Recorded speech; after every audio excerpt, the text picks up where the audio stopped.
Good morning, everyone. My name is Kim Heffernan, and thank you for joining us for our Midyear Outlook. I am here with Russ Cesari, Glenn Cesari, and Justin Valadez. Just some housekeeping before we get started. There is a copy of this slideshow under the handouts section if you'd like to download a copy of those. There's also a full PDF version of our Midyear Outlook for you as well. There's also a troubleshooting guide if you're having any trouble seeing the slides or hearing the audio.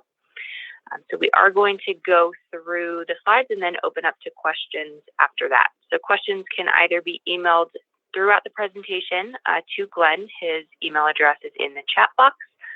And then we'll also have it up at the end. Or if you have access to a microphone, you have the ability to raise your hand and we can unmute your profile to ask questions that way. Before we begin, we just have a disclosure slide for you all. The information contained in this video is for educational purposes only and not intended to be a substitute for specific individualized advice. We do recommend that you consult with your financial advisor for guidance specific to your unique situation. Thanks again for joining us today, and Justin is going to go ahead and get started. Thanks, Kim. Good morning, everyone. We're excited to present the LPL Research's Midyear Outlook 2020 with the updated views for the pillars for investing, which is the economy, bonds, and stocks. And we'll cover the election a little bit too there at the end. As headlines seem to change daily, we want to look to these pillars as trail markers in the Midyear Outlook will help provide some perspective on facing these challenges now and preparing to move forward together.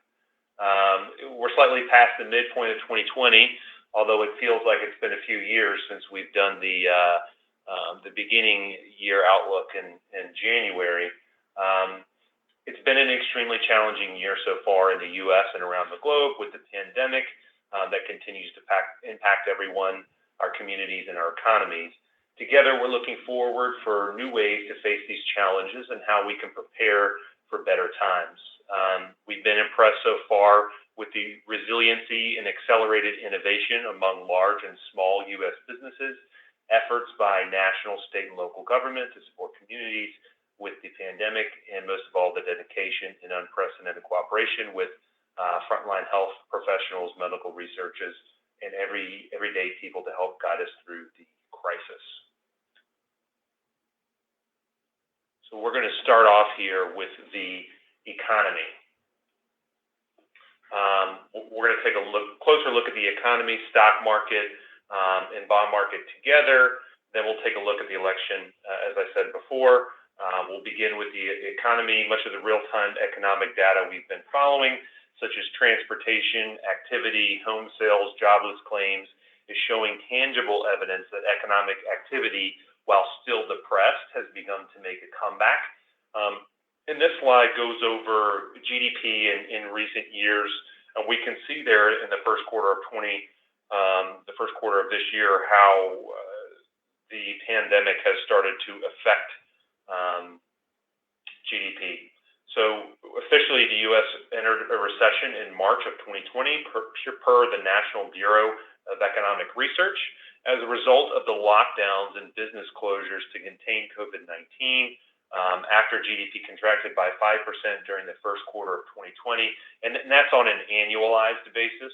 So all of these numbers are annualized. That's just the way that they're reported.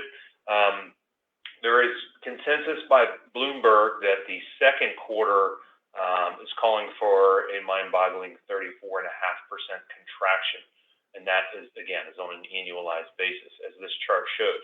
We see a strong second half of 2020, of course, as the economy begins to open up and businesses are allowed to fully reopen or partly reopen. The recession may end up being one of the shortest ever. In fact, LPL said we may already be out of recession, and now we're moving toward focusing on the election.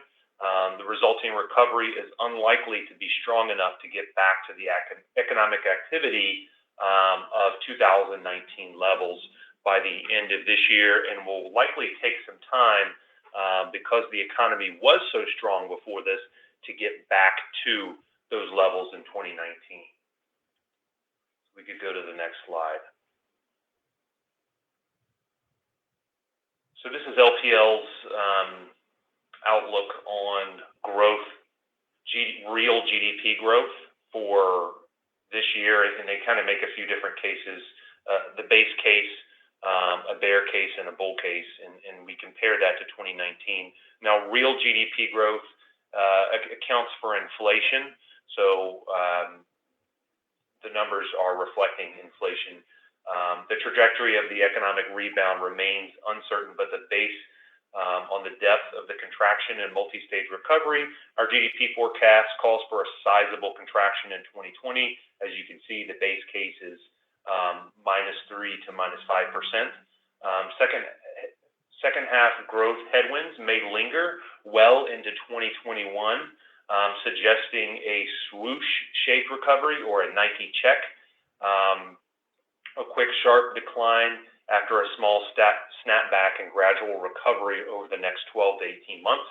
If you've listened to our previous webinars, we've talked about, initially we thought it was going to be a U-shaped recovery or maybe a square root symbol. The square root was a little too pessimistic because it implies a flat phase of the recovery. In the U-shape, now that we know it's not going to be like a light switch, right? Turning off the economy while COVID-19, until we got some remedies for that or a vaccine for that, just switching the economy back on, that's not the way things are going to work. It's going to be a slow and gradual recovery. So the characterization assumes a COVID-19 vaccine will not be widely available for another year or so.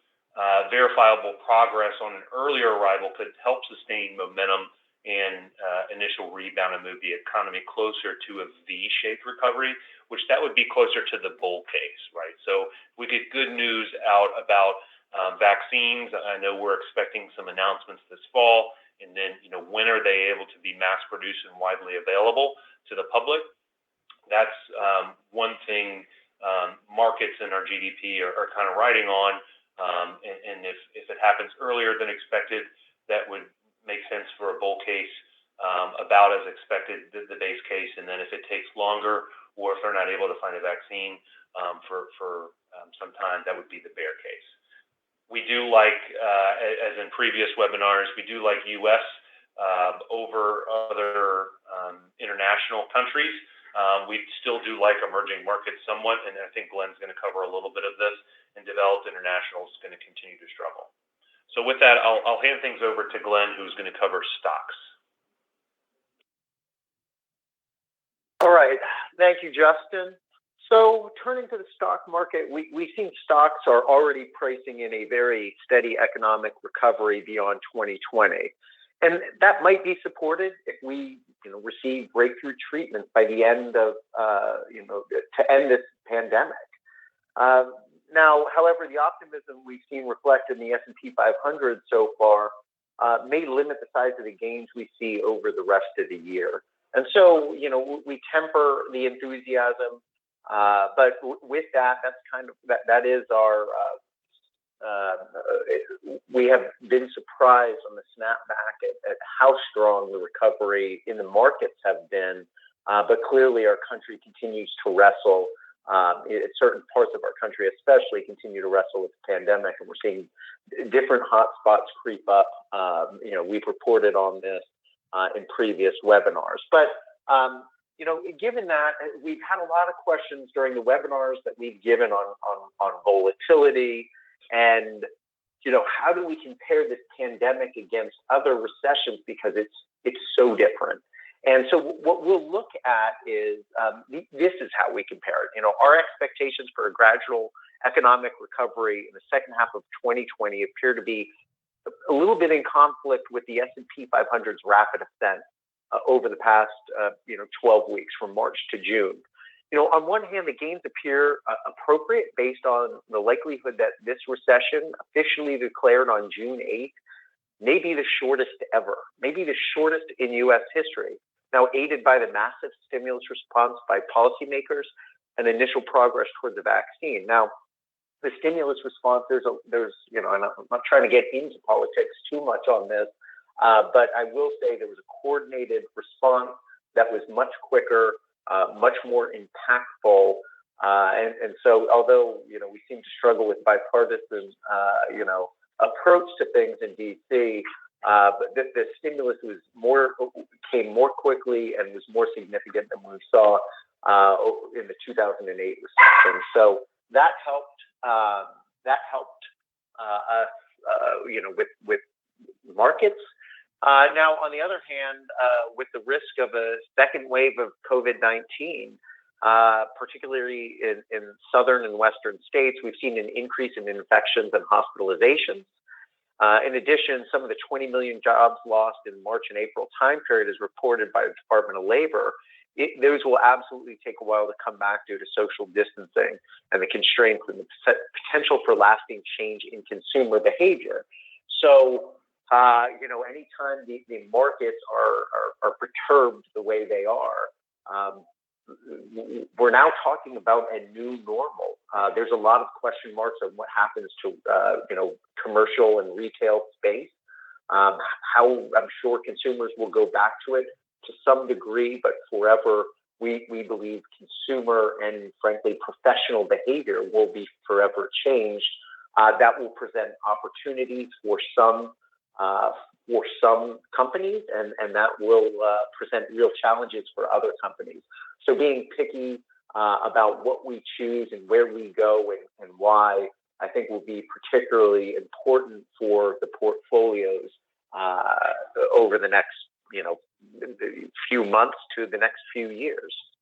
Now, the uncertainty around these paths suggest stocks may have, there may be some exuberance in stocks, although some recessions have seen stocks quickly recover bear market losses. So, going to this slide, you can see in the last recession, in the recession of 07 and 08, it took us 49 months to recover from the bottom of the market to recover completely. It took us 49 months. But if you look at the 80 and 90, it only took 3 months to recover, and then 4 months to recover. So you can see there's a wide variance in the length of time it takes to fully recover the markets. And I'd like to believe that we're in one of these cases, but again, this is not an economic crisis as much as it is a health crisis. And so truly, how these vaccines roll out, when they are widely available, we think they might be available as early as the end of this year or beginning of next year. But we think mostly that's going to go to high-risk populations, such as healthcare workers and the elderly. And so we might not see the vaccines available for ourselves until next summer. So depending on the timeline, that could drastically change the amount of time to recover, change consumer behaviors, and bring them out. So moving on. So one of the things we look at that we'll use to compare other recessions to this recession is what has the earnings per share decline been during recession? And this slide shows that, and earnings per share is really a measure of how much a company is making. And so the S&P 500 earnings per share for 2020 is somewhere in the range of $120 to $125 per share. At the midpoint, earnings would drop about 25% from 2019's level of $163 of earnings per share. And that is roughly in line with the average historical declines in recession, as the chart is showing. So you can see here's the average, and you can see this is roughly where we're at right now. So, is it really hard to compare apples to oranges, the housing recession to the pandemic recession? In some ways it is, and in other ways, this recession is average from an earnings per share standpoint. And so the forecast certainly reflects the severity of the decline in economic activity in the March and early April period. it also shows the initial snapback in activity after many states have begun to reopen, beginning in that time period, in about the mid-April time period. There's still growth headwinds that will constrain the trajectory of the recovery later this year. We're already seeing some states like California pull back on reopening. They're starting to go more into social distancing and/or quarantine mode. I know for here in Fairfax County, there's a hybrid plan to open up schools. Some kids will go 2 days a week, some kids will be online only, but there's already discussions about potentially going online only, given where the state has gone. In Northern Virginia, the numbers haven't increased that much, but the discussions continue. So this is a dynamic situation. We'd love to be optimistic, but again, this is a healthcare crisis, and the markets are going to respond to the healthcare situation on the ground. All right. So this slide is the 2020 U.S. Market forecast, and this is the base case forecast that allows for modest second half gains in stocks. So we believe the optimistic economic recovery scenario reflected in stocks, may limit their upside potential over the second half of this year.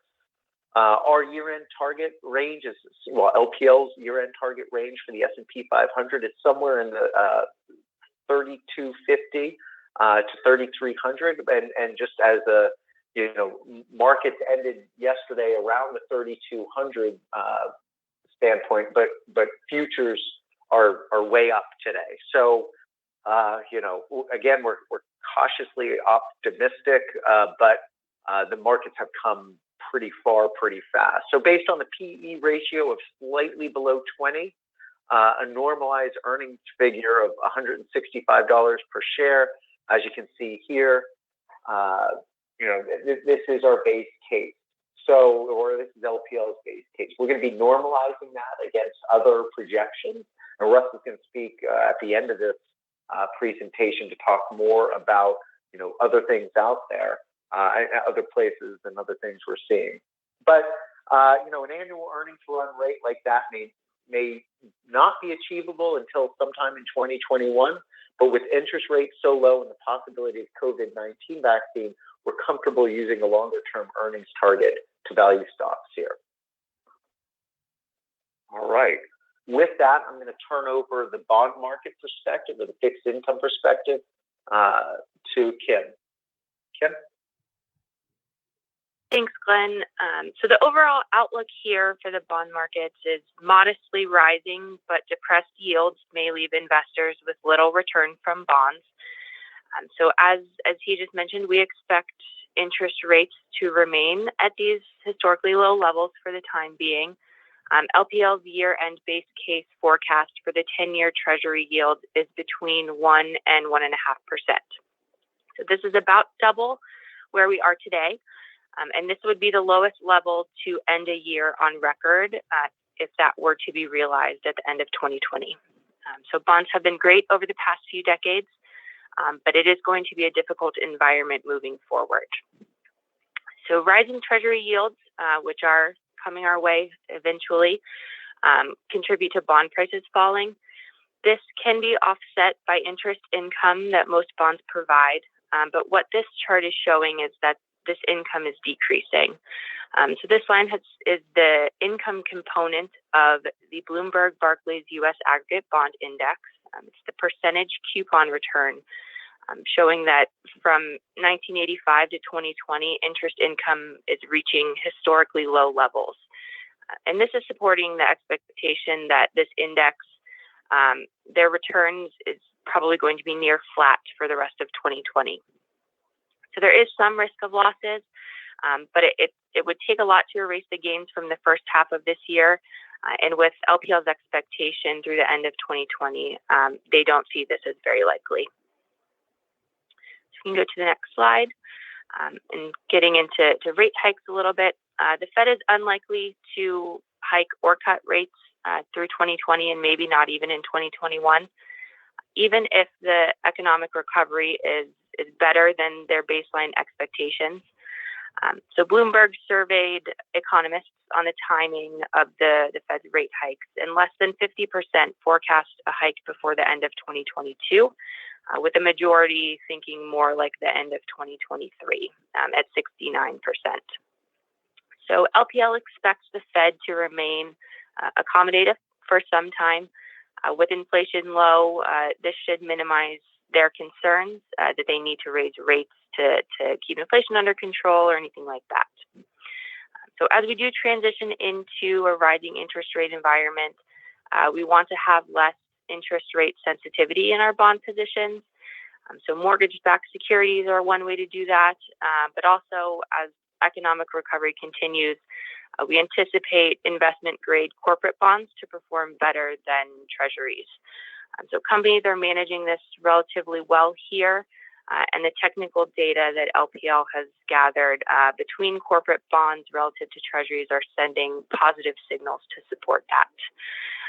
Treasuries may benefit more in the shorter term if a more downside scenario emerges with stock market volatility, whether that's because of the election or a renewed COVID wave. If the 10-year yield were to fall again, they could see some further gains there as well.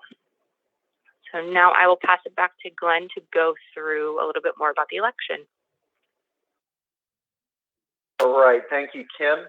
Yeah, although, all election years have a unique component to it, there's undoubtedly, 2020 has taken on a tenor and a magnitude that feels significantly different. Clearly we have the pandemic. We have a deep and scary, from an emotional standpoint, recession, extremely heightened partisanship, as I spoke about earlier.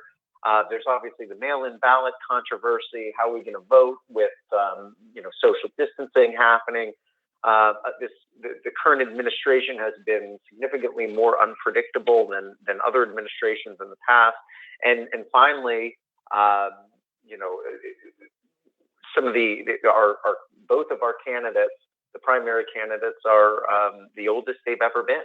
And so, this is, in some ways, this truly is a different election. Now, that being said, we're often asked if stocks perform better under a Republican or Democratic president. And actually, our research takes a different angle and point out that stocks actually have tended to do their best when we have a split Congress. As you can see in this slide, this third column shows just how much better our stock markets perform under a split Congress. And markets tend to like checks and balances to make sure one party doesn't have too much sway.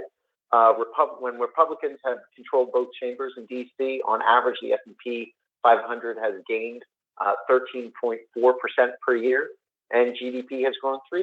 And when Democrats have controlled both houses of representatives and the Senate, the economy has done a little better with GDP growth of 3.3%, while the S&P 500 was up 10.7% on average. So when we have a split Congress, like everything in moderation, the average S&P gain had climbed 17.2%, while GDP growth had averaged 2.8%. Again, suggesting markets prefer that split power and come November, as this chart shows. The other thing to think about is markets like predictability. Capital is tend to spend on large projects when there's certainty, and with a split Congress, companies have more certainty that one party or another won't run off and make major changes to the landscape in which they're trying to make long-term strategic investments. So again, both investors and corporate like steady landscape. No matter which direction it's moving in, the more steady it is, the more they can make large strategic plans that include capital expenditures. So with that, now some people ask, I have a lot of clients who have come in and we have done webinar-based meetings, and I've had a lot of clients tell me exactly how the election is going to go. So one interesting look, if you perform an analysis on on the stock market, how stocks perform the 3 months ahead of the election has delivered quite a solid track record of deciding who'll be in the White House in January. And I'll explain this. The S&P 500 has predicted every presidential election winner since 1984. And 87% of the winners since 1928. There is a correlation with stocks favoring the incumbent party if stocks are higher in the 3-month period before the election. As the chart shows, if the stocks sell off ahead of the election, the opposition party has tended to win and the incumbent party has lost. So this is clearly a pretty high, 87% accuracy since 1928 and 100% accuracy since 1984. It's worth noting what direction stocks go in the preceding 3 months. The August, September, October, November time period for the election. We'll be looking at that pretty closely. So, as a primer, I'm not making any bets on the election. I think I made I had some pretty strong ideas of what the election was going to do last year or last election, and it moved in a different direction. So, with that, Russ is going to speak here but I wanted to get through the disclosure pages. I think we don't have our emails on there. I will resend the email. Now is a great time to send emails while Russ is speaking. Russ? Okay, thanks, Glenn. And thanks all of you for joining us for comments. I'm just going to kind of wrap it up with some thoughts on, just kind of how we see the second half. I think Justin and Kim and Glenn have done a good job in taking that. I may reiterate some of those points. But let me just say, a lot of times we rely on history. We go back and we take a look what's happened in the past. But frankly, we've never been here before. We've not had a period like this ever in the history of this country or the history of the stock or bond markets. And that goes for taking a look at past recessions, because when you take a look at that, those have all had structural issues in the economy. Normally, you had excesses in the economy, which caused a recession. This one is event-driven. We've never had one, and it's event-driven because the government closed down the country. So looking at past patterns, may not give us a view into the future. As my folks have commented, we're an uncertain economy, and primarily this is a health issue. When do we get control of the virus? When do we get appropriate testing? And when do we get vaccine to deal with it? The good news is we've opened this year with a strong economy going into it. We had 3.5% unemployment, which was the best in 50 years. We had a thriving economy. We were pluses on all sides, and then we immediately shut down and causing a large unemployment, and then coming back to about 11% where we currently are. Now, consequently, if you take a look at the stock market and how it's reacted and where we are, if you look at a year-to-date basis, the Dow is down about 6.5%. The S&P is up 0.7%, and the NASDAQ, led by technology, is up 20% year-to-date. So from the time we had our low on March 23rd, the S&P 500 is up 45.3% since that time period. A dramatic change in the stock market. It actually closed yesterday at 32.51. Now, on the other side, we have the fixed income area, and Kim talked about fixed income. And a lot of times when people talk about bonds, they're talking about the Barclays Aggregate Bond Index. One of the reasons I don't like to look at that so much is because 65% of that index is made up of treasuries, and treasuries are way overvalued currently. Consequently, you see very low yields in the treasuries, right? The 10-year currently has a 0.61 yield, the 5-year a 0.28, and the 2-year treasury a 0.15. Historic lows. If LPL's forecast is correct, that the 10-year finishes at 1 to 1.5%, there's only one way prices go, and that's down. So we do not like treasuries, and we don't look at the Barclays Ag so much because it's way made up. and we don't like interest rate risk, which is in treasuries today. So we think treasury prices go down. On the other hand, we've had some really unbelievable kinds of stimulus going into this, what they've done. And so I've kind of taken a look at the second half and said, we've got some, what I will call some downside risk as we go into the second half. First of all, we've talked about it before, we've got an uncertain economy due to the virus. When do we get control of it? When do we peak and start on the downside like Europe has and like Japan has and the rest of the world? We have a stock market that's frankly at or near what LPL's year-end outlook is. We closed yesterday at 32.51. The outlook for year-end is 32.50 to 3300. And we have, if the futures hold today, we're going to have an up day again in the market.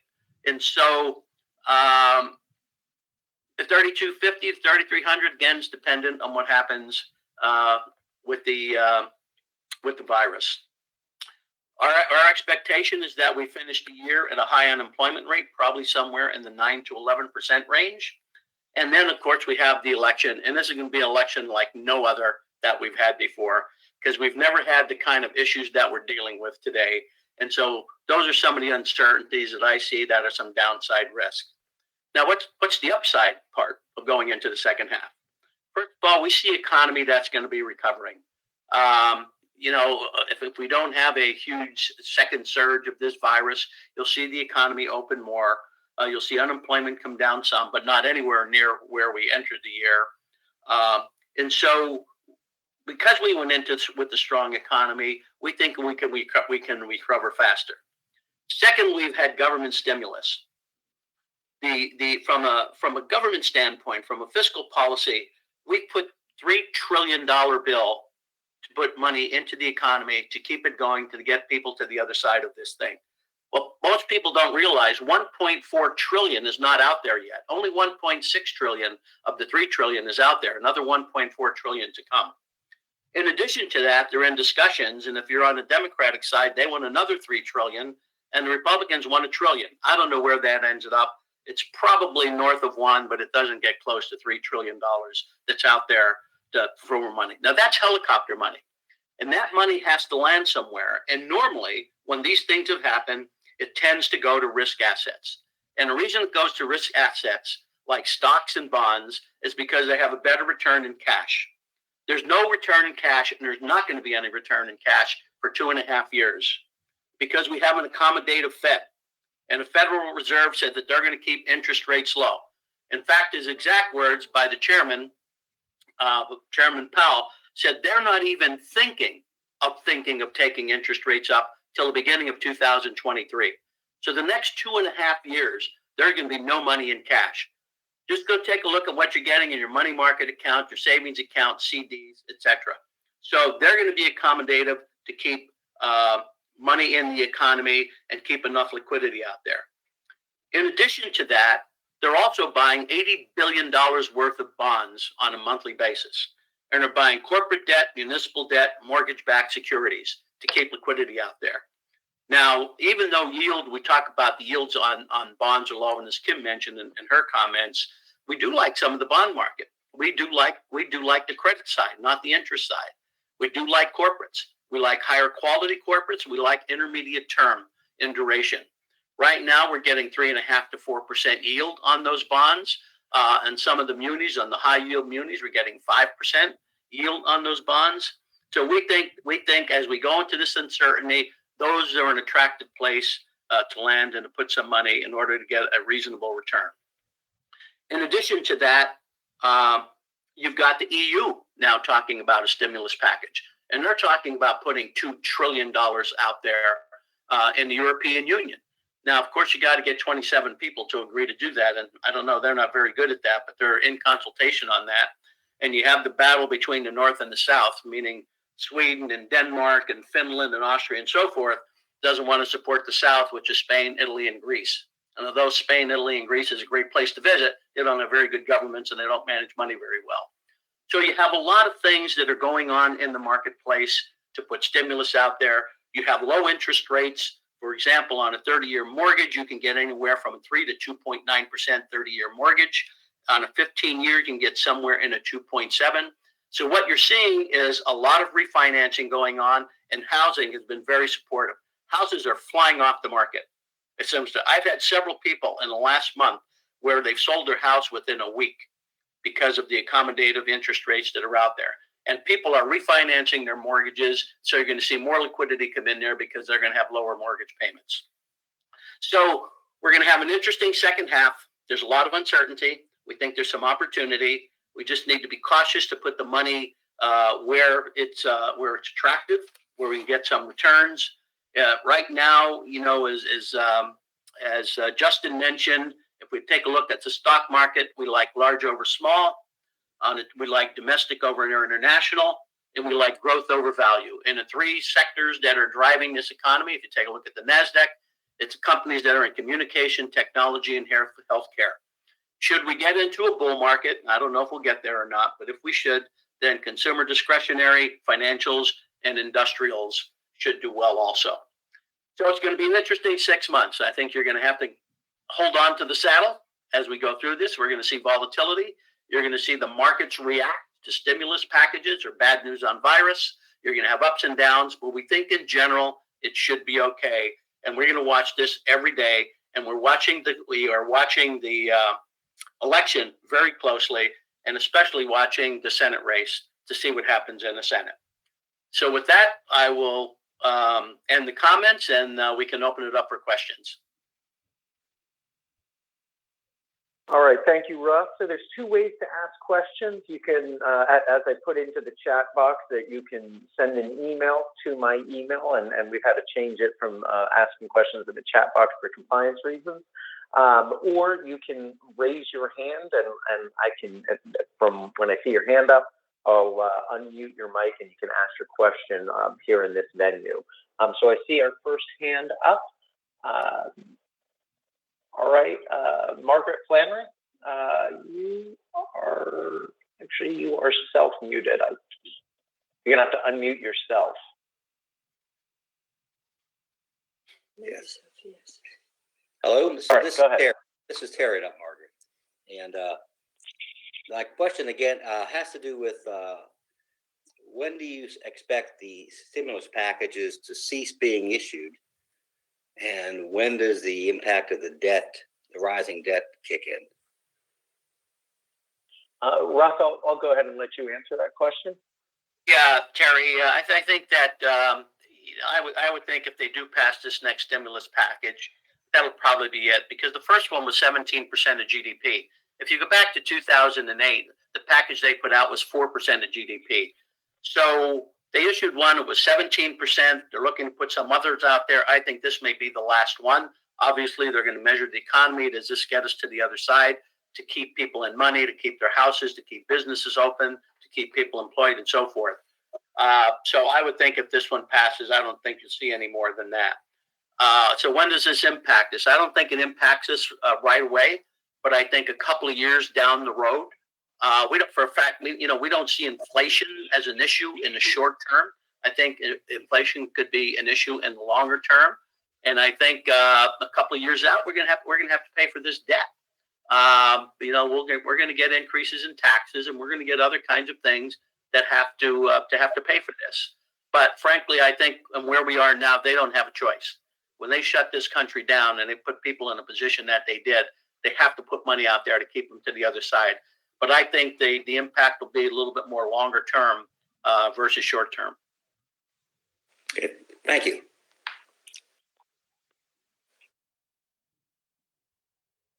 All right, I haven't received any questions by email, and I don't see any hands up. If you have anything, go ahead and raise your hand, and I'll unmute you or send over an email. Hey, Glenn, this is Justin. I just wanted to add on a little bit to Terry's question, too, and I think we've mentioned it in some previous webinars. With the current tax cuts as they stand for individuals, those do expire in 2025, I believe. So that would be, even though that's, a few years from now, that would be a way to help pay off some of the debt we've incurred is not making those permanent, letting the new tax cuts expire. going back to the old tax system, and that should provide an increase in taxes without having to enact new legislation. Very good point, Justin. Thank you for that. While I wait for any other questions, I will remind you, if you want any of the handouts that go along with this, there's a couple handouts. There is the executive summary, which is a pretty quick read. There's the kind of full version of this. There's a printer-friendly version, and then there's the slides. Also, if you are interested in watching this presentation again, there's actually 3 options. We're doing this presentation again at noon, and then also again at 5 p.m. This afternoon. Now, if you have family or friends, you can send the invitation to them and they can register. So we could have 100 people on this, or I'm sorry, 500 people on this. So feel free, even if they're not clients, if you'd like to share it with them. Again, we'll be doing this at noon and 5 p.m. today. So all are welcome. And it does not look like we have any more questions. So I will let you all get back to your day. Stay safe out there. We really appreciate you being clients and sticking with us throughout this, trusting us during this crisis to bring you the best information we're getting and our interpretation of how to approach the markets and your investments and your savings, given all of that. So again, stay safe and we look forward to seeing you in the future.